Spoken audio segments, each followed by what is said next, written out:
Welcome back, everyone. If this is your first time at a Reimagining ACDC Task Force meeting, welcome into the fold. Give yourself a round of applause if this is your first meeting. Now, if you've been at meetings before, give yourself a round of applause. So this is an exciting time. I want to thank everyone for having the opportunity to be here. You're going to hear a lot of wonderful information this evening. Without further ado, we're going to actually bring up all three of the co-chairs of the Reimagining ACDC Task Force. And so I'm going to ask Rashad Taylor, Marilyn Wynn, and Bill McGann to come up.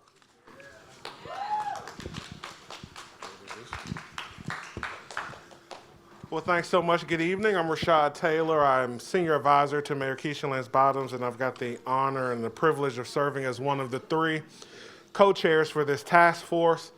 I wanted to really start this evening by thanking Reverend Sarah Webb Phillips, who is the lead pastor here at Grace, for opening up this amazing space to us free of charge. To let us have this meeting. We really appreciate that. Folks also talked about some of the qualities of this space, so not just what's in it, but how does it feel. The term safety came up a lot, wanting to feel like there is a safe place that I can go to access these services, and a place where I can grow. The term self-actualization came up a few times. So really, where is a place where I can go to better myself, to get more access to resources or education that I didn't have before. Housing was very popular, 156 responses. Now, when folks talked about housing, they were very specific. They talked a lot about supportive transitional housing.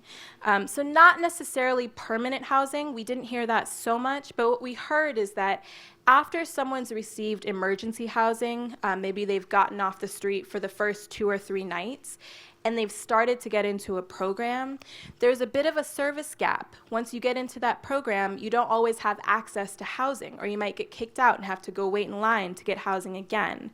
So how do we fill that gap? By creating transitional housing. And then food and agriculture, which we'll get into a little bit more. And don't worry, these bubbles are going to get larger, so you'll be able to see inside of them. I know some folks in the back are like, I don't even know. What does that say? And so then going down in terms of popularity, folks talked a lot about adult education, so GED programs, being able to access education, specifically job placement as well. Health and wellness and behavioral health.